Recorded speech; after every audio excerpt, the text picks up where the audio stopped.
Kareklamo ng senadora na nag-ugat sa sagutan nila ni Cayetano sa pagdinig ng Accounts Committee noong nakaraang linggo, kaugnay sa 23 billion pesos umanong budget sa tinatayong bagong Senate building sa Taguig. Sa hearing na yan, tinawag na buang o baliw ni Cayetano si Binay. Kabuang Kanaday. Tapusin natin na maayos to, Senado to ng Pilipinas. Tingnan mo, ganyan kabastos. Mana kay Trillanes. Hindi talaga. Di ba? Ang bastos. Hindi pa tapos ha. Hindi man lang siya nag-excuse. Hindi pa tapos. Biglang tumayo, nag-walk out. Trillanes the second ka. O di ba? Ganyan na ganyan si Trillanes nung panahon ni Enrile. May walk out ko no. At sinabihan pang chismosa ang senadora. Basta sasabihin ko sa iyo, Lourdes ang pangalan mo, hindi Marites. Kaya sa Ako sasabihin ko sa iyo, Antonio ang pangalan mo, hindi Marites Trillanes. Trillanes! Antonio ang pangalan mo, hindi Marites. Pariling ng FX complaint kanina, isinama ng senadora ang mga banat na yan ni Cayetano. Gate ni Binay, paninirang puri o slander ang ginawa sa kanya ni Cayetano. Lalo't sinabi... Sabi nito isa also, Rapi Tulfo the walkout king. Oo, pero alam mo, kahit papaano, nagpapaalam si Rapi Tulfo. Nakita ko yung walkout niya noon eh, yung, saan ba ito? Meron siya eh. Nagpaalam muna siya. Nagsabi siya. 'Di ba? Kay Bato. Parang sinabihan niya. Hindi, I mean, hindi ko pinagtatanggol dito si Tulfo. Baka mamaya, ayun na naman yung mga galit na naman kay Tulfo. Kasi ganyan ng, medyo iba, extreme Tulfonatics. Yung iba naman, extreme anti-Tulfo.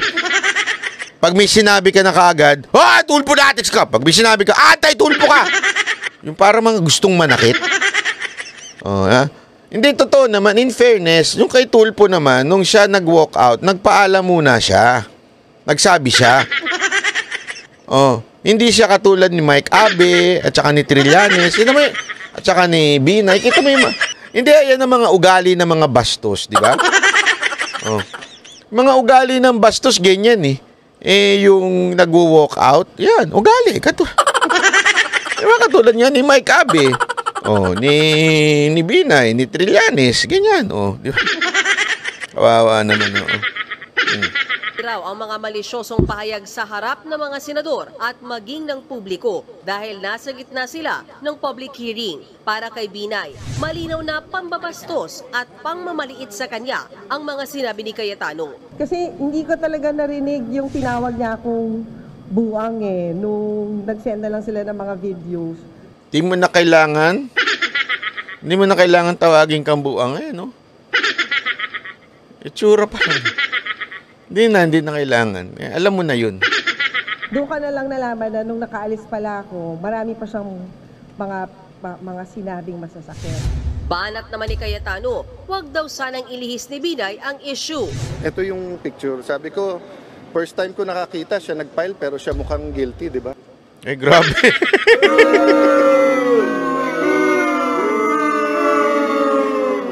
Grabe mang insult. Kaya alam mo, hirap kalaban din to si Cayetano pagdating sa bardagulan, no? Pagdating sa banatan.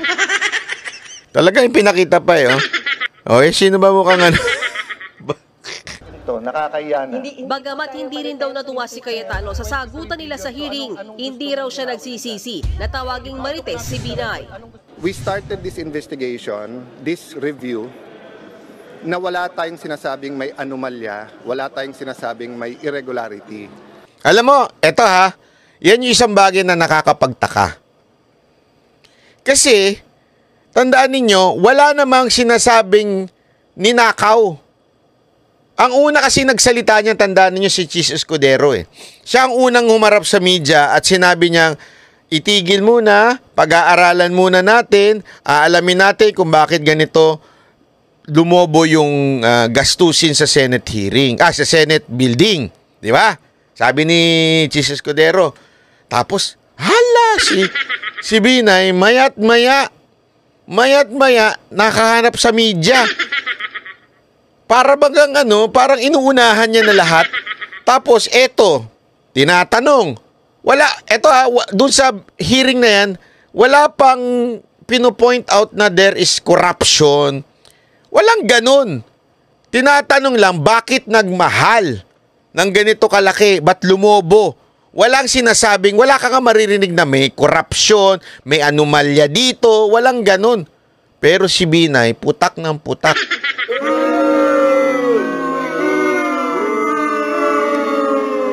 Inunahan niya na. Kasi truth naman yung sinasabi ni Chis Escudero eh. Yung balita na sino ba yung kumpanya, sino ba yung construction na gumawa niyan. Walang iba kung hindi yung construction doon sa Makati na nasangkot na sa anomalya. Di umano. Tapos, eto ginagamit pa natin. Mantakin mo, ang nakaalam nung hiniring yan Senado, nakaalam yan na ito ay merong anomalya doon sa Makati.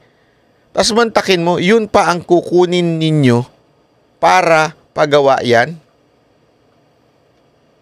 Although, wala pa sinasabi kung sino yung may kagagawan, biglang pumiyok na kagad.